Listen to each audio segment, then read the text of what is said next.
दोस्तों, एक होता है अकेले रहना और एक होता है अकेले रह करके अकेला फील करना।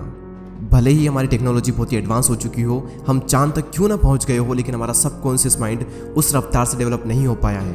उसे आज भी यही लगता है कि जिस तरह हमारे लिए पहले ग्रुप में रहना जरूरी था, क्योंकि अगर ग्रुप में नहीं रहेंगे तो जानवरों को शिकार नहीं कर पाएंगे, बल्कि खुद जानवरों का शिकार बन जाएंगे। और इसी वजह से हमारा ब्रेन आज भी अकेलेपन को डेंजर का साइन मानता है। साइंटिस्ट ने एक बार एक एक्सपेरिमेंट किया और उसमें लोगों से पूछा गया कि आप अपने नेगेटिव थॉट्स के साथ में 15 मिनट अकेले रहना पसंद करेंगे या फिर एक बिजली का झटका। और रिजल्ट जानकर आपको हैरानी होगी कि 67% मैन ने और 25% वुमेन ने बिजली के झटके को चुना। लोग खुद के साथ 15 मिनट अकेले नहीं रह सकते। जिन विचारों के साथ उन्हें पूरी जिंदगी बितानी है, उनके साथ वो 15 मिनट अकेले नहीं रह सकते। लेकिन हम यहाँ पर बात कर रहे हैं अकेले रहने की। जंगल का राजा शेर ज़्यादा टाइम अकेले रहना पसंद करता है। उसकी ज़िंदगी में ऐसी बहुत सी सिचुएशन आती है जहाँ पर उसे भेड़ियों का झुंड घेर लेता है। उस वक्त वो ना तो अकेला फील करता है और ना ही वो कमज़ोर फील करता है। उसे पता होता है कि इन सब के लिए तो मैं अकेला ही काफ़ी हूँ। और आप ये बात जान लो कि ग्रुप हमेशा फॉलोअर्स का होता है, लीडर अकेला ही लीड करता है। शेर अकेला किसी मजबूरी के कारण नहीं रहता, बल्कि वो अपनी चॉइस से अकेला रहता है। इस दुनिया के ज़्यादातर हाईली सक्सेसफुल लोग इंट्रोवर्ट हैं। इंट्रोवर्ट यानी कि वो लोग जिन्हें अकेले रहना पसंद होता है, जो लोगों में जाना पसंद नहीं करते। बिल गेट्स, जो कि माइक्रोसॉफ्ट के को फाउंडर है, 7 दिन के लिए बिना किसी टेक्नोलॉजी के अपने फ्रेंड्स एंड फैमिली से दूर रहकर अकेले रहते हैं। और इसका रीज़न वो ये बताते हैं कि इससे उनकी क्रिएटिविटी बढ़ती है, उनके माइंड में नए नए आइडियाज़ आते हैं और अपनी लाइफ के कई सारे बड़े बड़े डिसीजन उन्होंने इसी दौरान लिए हैं। और ये सभी लोग किसी मजबूरी की वजह से अकेले नहीं रहते, ये अपनी चॉइस से अकेले रहते हैं, क्योंकि उन्हें पता होता है कि एक अकेला इंसान कुछ भी कर सकता है। अकेले रहने के 4 ऐसे फायदे मैं आपको बताऊंगा, जिन्हें समझने के बाद में आप भी अकेले रहना पसंद करोगे। पहला पॉइंट है बूस्ट क्रिएटिविटी। निकोला टेस्ला, जो कि एक महान वैज्ञानिक रह चुके हैं, जिसकी वजह से हमारे घर में इलेक्ट्रिसिटी आ रही है, जिनकी वजह से आज हम इतनी गर्मी में एसी एंड कूलर की हवा ले रहे हैं, जिन्होंने 300 से भी ज़्यादा इन्वेंशन किए हैं। उनका कहना यह है कि be alone that is the secret of invention, be alone that is when ideas are born. अकेले रहो क्योंकि यही वो समय है जहाँ पर आइडियाज़ पनपते हैं। अकेले रहो क्योंकि यही वो टाइम है जब इन्वेंशन होते हैं। निकोला टेस्ला जब खोज कर रहे थे तब उनके पास कोई भी ज़्यादा बड़ी टीम नहीं थी। उन्होंने ज़्यादातर जो इन्वेंशन है वो अकेले रहकर अपनी लैब में किए। और रिसर्च बताती है कि जब आप अकेले होते हो और कुछ भी नहीं कर रहे होते हो, तब आपके ब्रेन के DMN यानी कि डिफ़ॉल्ट मोड नेटवर्क में ज़्यादा एक्टिविटी होने लगती है। और इसी नेटवर्क की वजह से इंसान क्रिएटिव सोचता है, उसके ब्रेन में नए नए आइडियाज़ आते हैं। सर आइजैक न्यूटन को भी क्रिएटिविटी का आइडिया तब आया था जब वो अकेले एक एप्पल ट्री के नीचे बैठे थे। मेरे इस यूट्यूब चैनल पर इतनी सारी वीडियो है, इनमें से एक भी वीडियो ऐसी नहीं है जो कि मैंने किसी के साथ बैठकर बनाई हो। सारी वीडियोस के आइडिया मुझे अकेले में आए हैं और सभी वीडियो की स्क्रिप्ट मैंने अकेले बैठकर ही लिखी है। अगर मेरे साथ कोई है तो मैं कभी भी काम नहीं कर सकता। मुझे एकांत माहौल चाहिए क्रिएटिव सोचने के लिए। सेकंड पॉइंट है इंक्रीज्ड फोकस। जब आप अकेले रहोगे तो उन सभी लोगों से दूर रहोगे जो कि आपका ध्यान भटकाते हैं। आपका पूरा फोकस बस एक ही जगह पर रहेगा, आप चाह कर भी भटक नहीं सकते।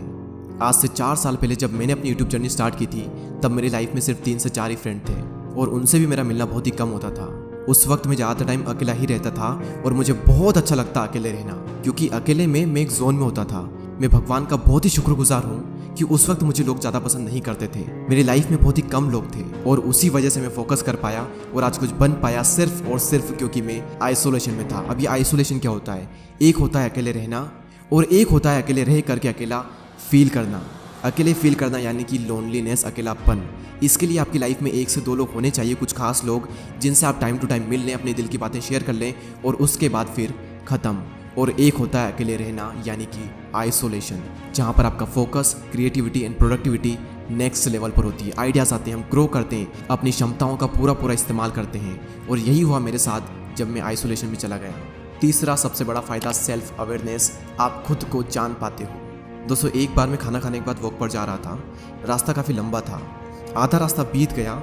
उसके बाद मैंने अपने एक फ्रेंड को कॉल किया और जब मैंने कॉल किया, जब मैं बातों में लग गया, मुझे पता ही नहीं चला कि कब रास्ता ख़त्म हो गया और कब मैं रिटर्न घर पर आ गया। यानी कि अगर हम किसी के साथ में तो हमारा कितना ही टाइम निकल जाता है हमें पता भी नहीं चलता।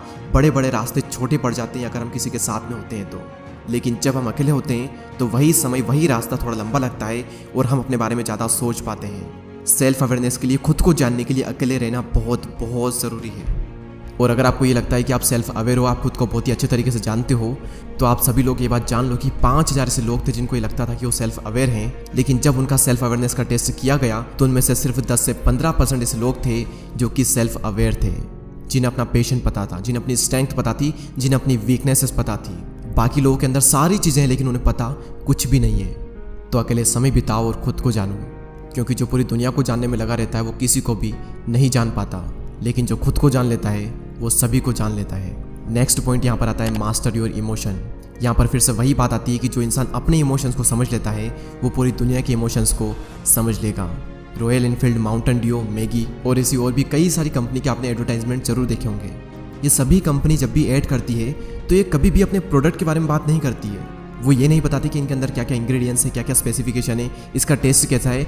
उनका सिर्फ एक मकसद होता है कि उस ऐड को वो लोगों के इमोशन के साथ में कनेक्ट कर दे, क्योंकि उन्हें पता है कि लोग इमोशनली ज़्यादा कनेक्ट होते हैं। अब सवाल यहाँ पर ये आता है कि ये जो मार्केटिंग कंपनीज है ये लोगों के इमोशन को समझ कैसे पाते हैं। सिंपल सा तरीका है कि ये लोग पहले खुद के इमोशन को समझते हैं, उसके बाद ये पूरी दुनिया के इमोशन को समझ जाते हैं। तो इन फ्यूचर में अगर आपको लोगों को इन्फ्लुएंस करना हो या फिर आपका कुछ भी ऐसा काम हो जहाँ पर आपको लोगों को इमोशनली कनेक्टेड करना हो, तो आपको खुद के इमोशन को मास्टर करना बहुत ज़रूरी है। और खुद के इमोशन को समझने के लिए आपको पहले खुद को समझना होगा, और खुद को समझने के लिए आपको अकेले रहना ही होगा।